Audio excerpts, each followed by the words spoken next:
Out of all of Elden Ring's main attributes, there are 5 of them that directly affect the amount of damage that the player character will do: Strength, Dexterity, Intelligence, Faith, and Arcane.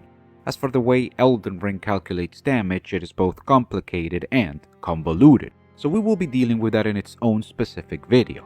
For now, in the present video, we will focus on the characteristics and details of Arcane. Arcane in Elden Ring is defined as the attribute governing discovery. It also affects Holy Defense, Vitality, and certain sorceries and incantations. This definition is extremely limited, as in reality, Arcane is one of the most useful stats in the game, and possibly the best one you could ever level up. Arcane can help you with weapon damage, spell damage, and it is the #1 support stat for most status effects in the game. It does everything, and it does it very well. Let's take a look. The first thing to talk about is the most basic, but also the most important one. Arcane is the stat required in order to wield certain weapons and cast certain spells. There are many tools in the game that have an eldritch origin, be that oraculous, draconic, or fanatical.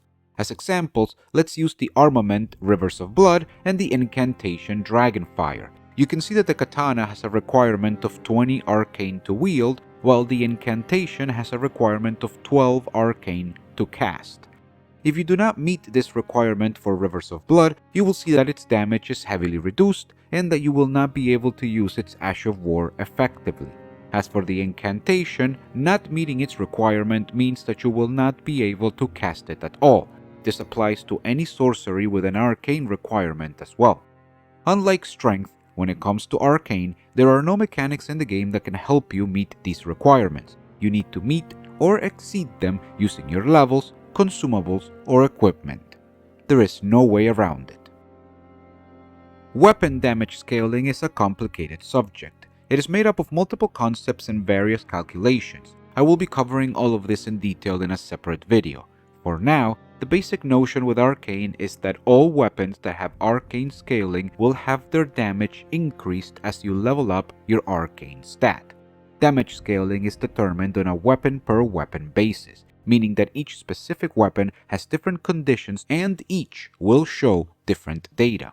It is important to understand that Arcane scaling will increase the physical damage of those weapons that have been infused down the occult, blood, and poison paths, but it will also increase the elemental damage of specific weapons, like Rivers of Blood or the Marai's Executioner's Greatsword.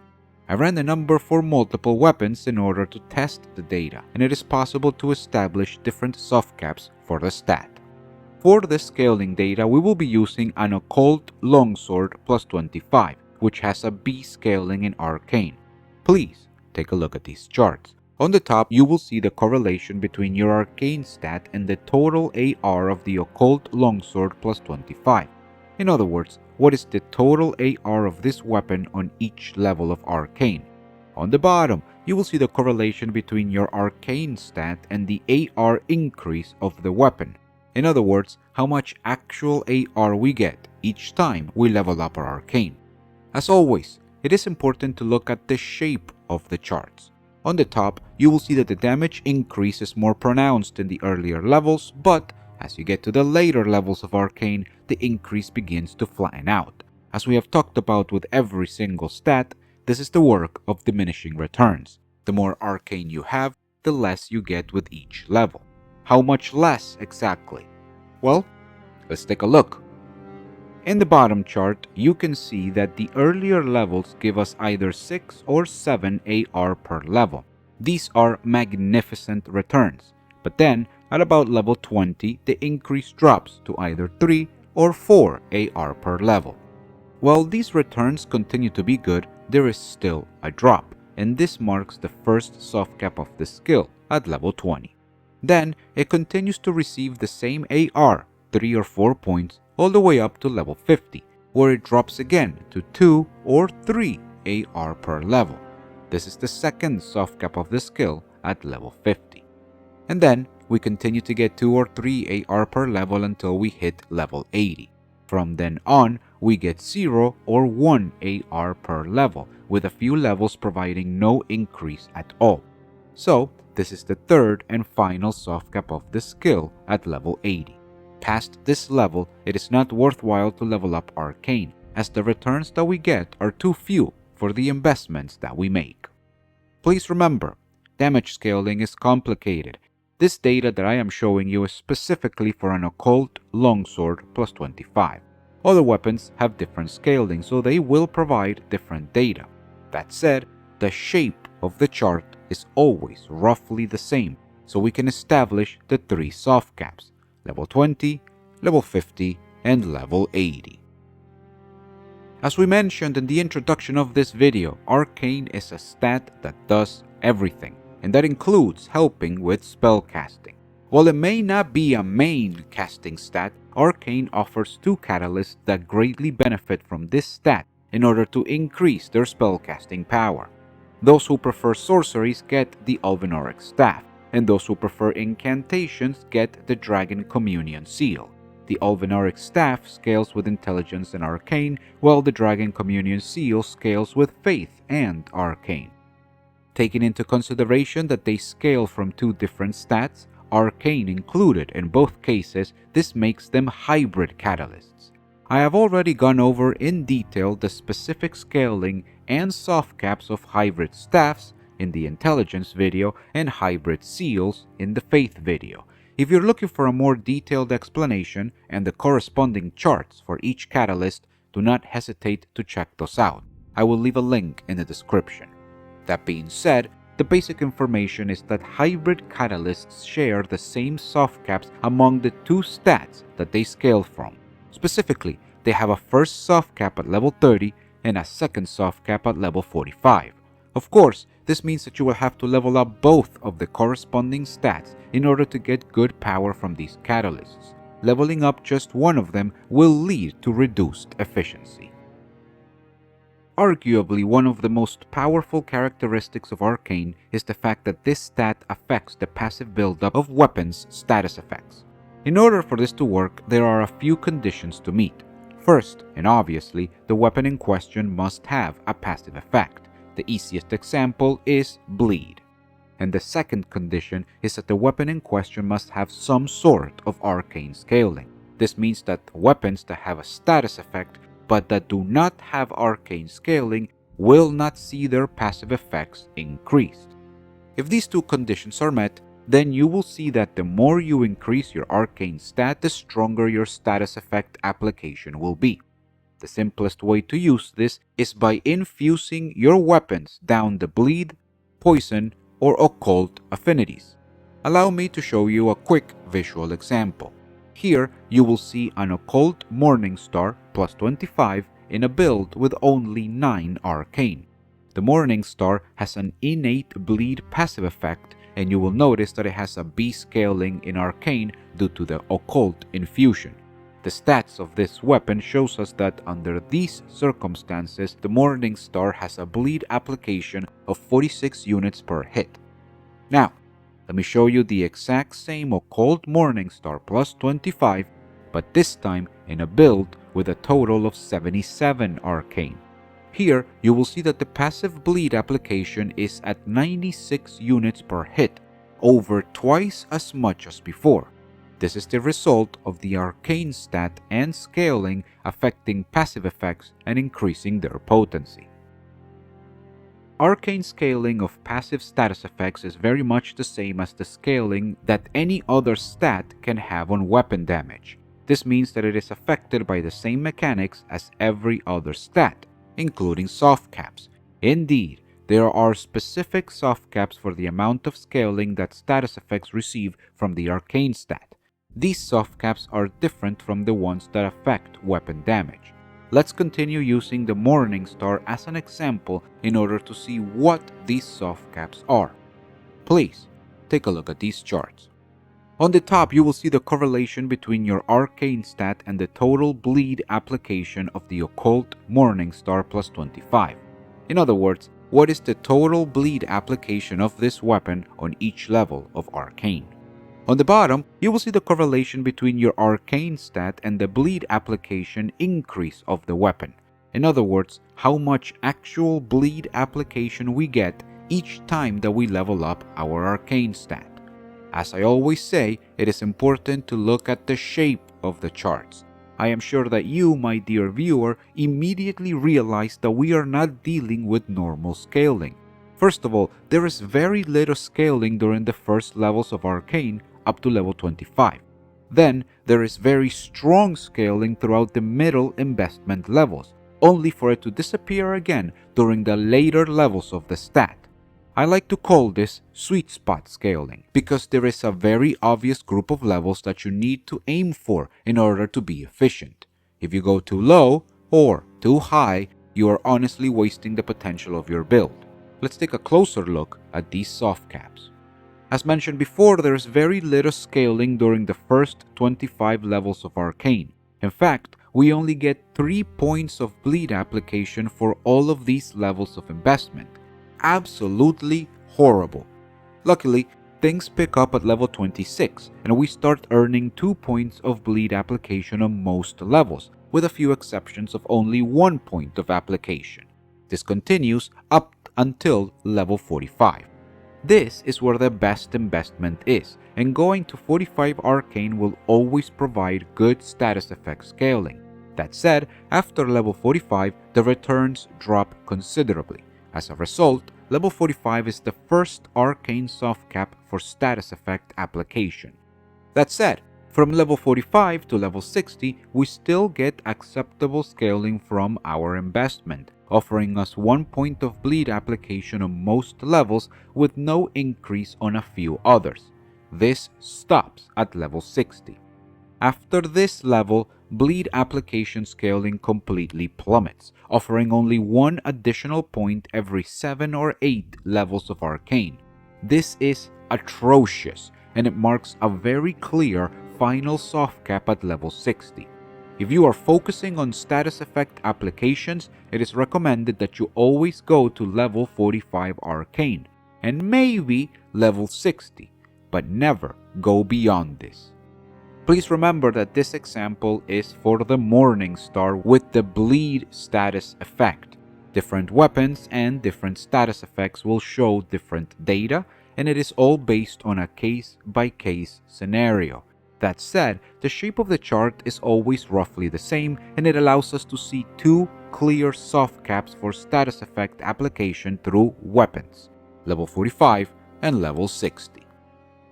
Now, as with every rule, there are exceptions. The soft caps I just mentioned are for status effects that are applied through weapons. That said, status effects applied from the Serpent Bow weapon specifically, and those that are applied from throwing items, like pots, have different soft caps.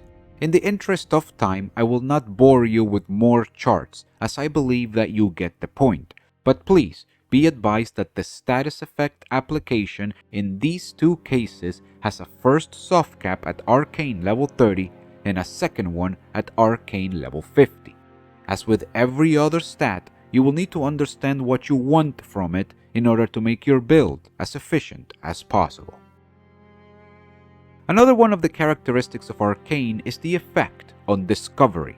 In essence, discovery is the capacity of your character to obtain loot from the bodies of your defeated enemies. There are many items in Elden Ring that can only be obtained from enemy drops, and every item has a base chance of dropping. Discovery increases the base drop chance of an item, meaning that the higher your discovery, the higher the chance of an item dropping after you defeat an enemy. Every character that you create in Elden Ring has a base discovery of 100. It cannot go any lower than this. After that, your discovery increases as you level up your Arcane stat. Your character will get 1 point of discovery for every level in Arcane. Since the maximum level of any stat in Elden Ring is 99, the maximum discovery that a character can have naturally is 199. After that, we are able to further increase our discovery through the use of equipment and consumables. Specifically, the Silver Scarab Talisman will increase our discovery by 75 points, and then the Silver Pickled Fowl Foot consumable will temporarily increase our discovery by an additional 50 points. As a result, your character can have a maximum of 274 static discovery or a maximum of 324 temporary discovery for 3 minutes, thanks to the consumable. The basic concept is, and I will repeat myself, the higher your character's discovery, the higher the chance of getting an item to drop. As a result, if you're farming for any specific item, it is in your interest to increase your discovery as much as possible. Now, everything I have said so far is the absolute most basic information that you can have for discovery and how Arcane affects it. This information is enough for you to take advantage of the stat in order to increase your chance of getting item drops. That said, we can go more into detail and learn exactly how discovery affects the drop chance of every item in the game, and we can get the absolute final drop chance of every item in the game. This is possible thanks to the mathematical equations that Elden Ring uses. With all of this said, my dear viewer, it is important that I give you a warning. The following bit of explanation will have heavy amounts of math. We will be using multiple formulas in order to determine the exact effect of discovery on the item drop chance of every item in the game. This information is not really needed, but if you're curious or interested, it can be very useful. That said, it could also become confusing or excessively complicated. If this is not your cup of tea, feel free to skip ahead. You already know the basic information, and that is all that you need. If you're still here, then I am going to assume that you are prepared. So we will start with this blank slate. This will be our blackboard. In order to understand the effect of discovery on drop chance of items, we will be using two equations. But before we take a look at these equations, it is important to understand all of the variables that we will be using. In total, we will be working with 4 variables. First is the base drop chance of an item. This means the default chance that an item has of appearing after an enemy is defeated. Every item has a base drop chance that is determined by the game. We can only know this by looking at the game files, but we are able to figure out this information for every item in the game. This variable will be represented by the letter B. Second is the discovery. This is the capacity that your character has for finding items more efficiently. We already know how to increase our character's discovery stat, and we can very easily see this value in our stats page. This variable will be represented by the letter D. Third is the variation from discovery. This is the exact effect that discovery has on the base drop chance of an item. In other words, how much is an item's drop chance changed by our character's discovery stat. This variable will be represented by the letter V. Fourth, and finally, the modified drop chance. This is the resulting final drop chance that Elden Ring will apply to an item after it takes into consideration the variation from our character's discovery. This is the final result that the game will take into calculations when deciding if an item will drop after an enemy is defeated. This variable will be represented by the letter M. Now that we have our variables, we will move on to the equations that we will be applying to any and all items that we want. As mentioned before, there are 2 equations that we need to use every single time. The first equation is used to find the variation from discovery. This equation reads as follows. Variation is equal to the base drop chance multiplied by the character's discovery divided by 100 and subtracting the base drop chance of the item. The second equation is used to find the final modified drop chance. This equation reads as follows. The final modified drop chance is equal to the base drop chance of an item plus the variation from discovery divided by the variation from discovery plus 100. The result is then multiplied by 100. The process to use these equations is actually very simple.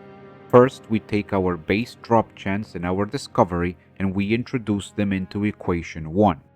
Once we solve, the answer we will get is our variation from discovery. Then, the second step is to take the base drop chance of the same item and the variation from discovery that we just solved, and we introduce both of these values into equation 2. Once we solve this equation, we get the modified drop chance, also known as the actual percentage of chance that we have of seeing the item that we are looking for. All of this sounds complicated, right? It honestly isn't. It just looks scary and confusing because there is a lot of upfront information. That said, once everything is digested, it is actually very simple to understand and to apply. Let me run a few examples to show you how it works. Let's begin with example 1. We are farming for thin beast bones. This crafting materials drop from deer, and it is very common, with a base drop chance of 62.5%. Now, let's assume that we have the highest possible discovery that a character can have, meaning 324. So, what is the final drop chance of thin beast bones when we have 324 discovery? Well, let's find out. We introduce our information into equation 1 to find the variation from discovery. So, we get the base chance of 62.5 and multiply it by our discovery of 324, which we will then divide by 100 and finally subtract the base drop chance of 62.5.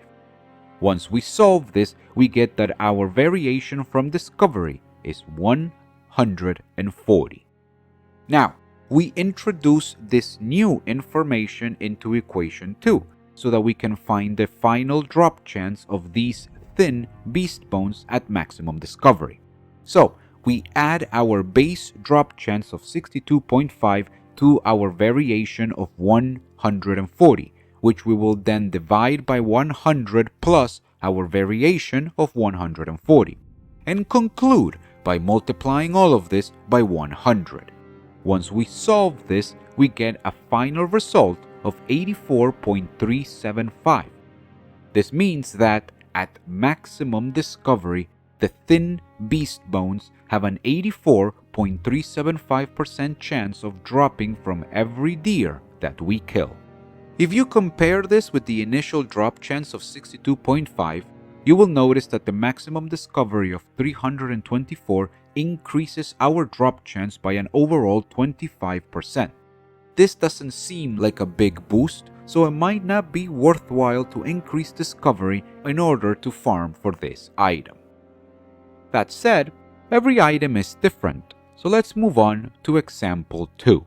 Let's flip the odds and try to farm one of the items with the lowest drop chance in the game, the Noble Slender Sword.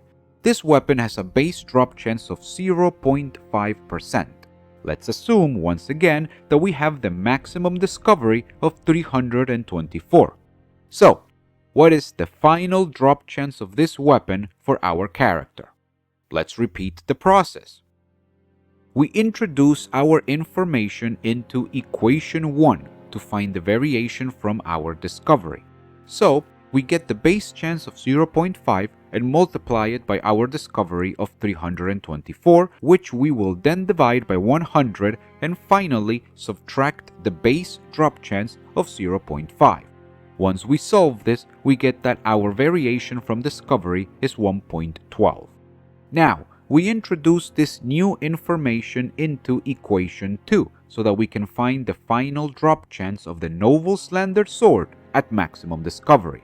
So, we add our base drop chance of 0.5 to our variation of 1.12, which we will then divide by 100 plus our variation of 1.12 and conclude by multiplying all of this by 100. Once we solve this, we get a final result of 1.6 0.020596.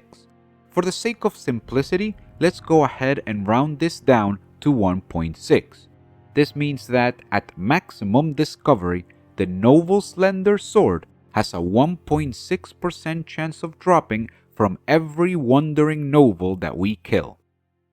If we take this final result of 1.6% and compare it to the initial drop chance of 0.5%, we see that there is a 220% increased chance of seeing this item with maximum discovery. This is more than triple the original drop chance. As you can see, in this case, it is definitely worth increasing your character's discovery in order to farm the Noble Slender Sword. Sure, 1.6 does not sound like very good odds, but it is still much better than the original 0.5%. I hope that my explanation and the examples have helped you to understand just how much discovery can affect the drop chance of the different items in the game. That said, I am sure that you're asking a very important question. Why do I need to know this? This, my dear viewer, is a very good question. Honestly, there is no need for you to know these formulas or how to apply them. Like I said before, all you need is the basic information. All you need to know is that the higher the discovery, the higher the chance an item will drop. That said, knowing exactly how much of an effect discovery has on a specific item will help you determine if you should really care about increasing your discovery. Looking back at the examples, I probably will not bother increasing my discovery to farm thin beast bones.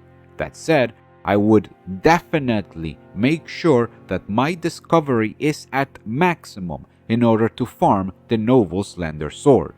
After all, it does triple my chances, no matter how small they may be. The last thing to go over is the specific effects that our characters receive whenever we level up Arcane. In this case, when we level up Arcane, we increase two of our character's stats: Holy Defense and Vitality.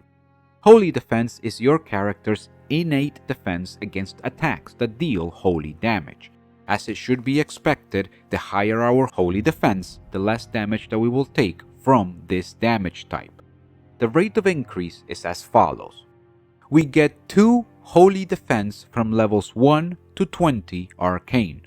We get 0.66 Holy Defense from levels 21 to 35 Arcane. We get 0.4 Holy Defense from levels 36 to 60 Arcane.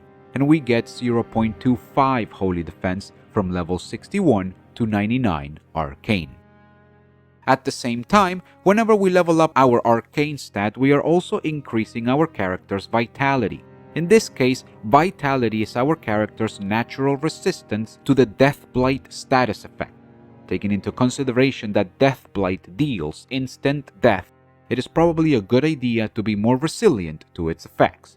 As a result, the more Arcane that our character has, the more Deathblight application it will resist until the status is finally procced. The rate of increase is as follows. We get 1 Vitality from level 1 to 15 Arcane. We get 0.6 Vitality from level 16 to 40 Arcane. We get 0.5 Vitality from level 41 to 60 Arcane. And finally, we get 0.25 Vitality from level 61 to 99 Arcane. I honestly believe that Arcane is the best stat in the game. It does everything, or most things, that a character needs in order to be successful. It scales weapon damage, it can be used to cast spells, and it increases the power of status effect application. On top of this, it also increases the chances of getting item drops from an enemy, making farming for weapons and equipment theoretically much faster. As a stat, Arcane works great on its own or with others. When it comes to hybrid builds, Arcane will make every other stat in the game that much better. It has great synergy with almost every tool that we have access to, and honestly, you can never go wrong with this stat. In my opinion, I think that it does too many things that are too important.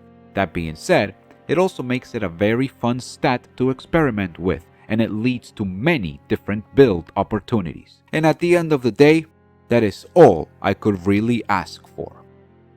Thank you very much for your time, and I hope I get to see you on the next one.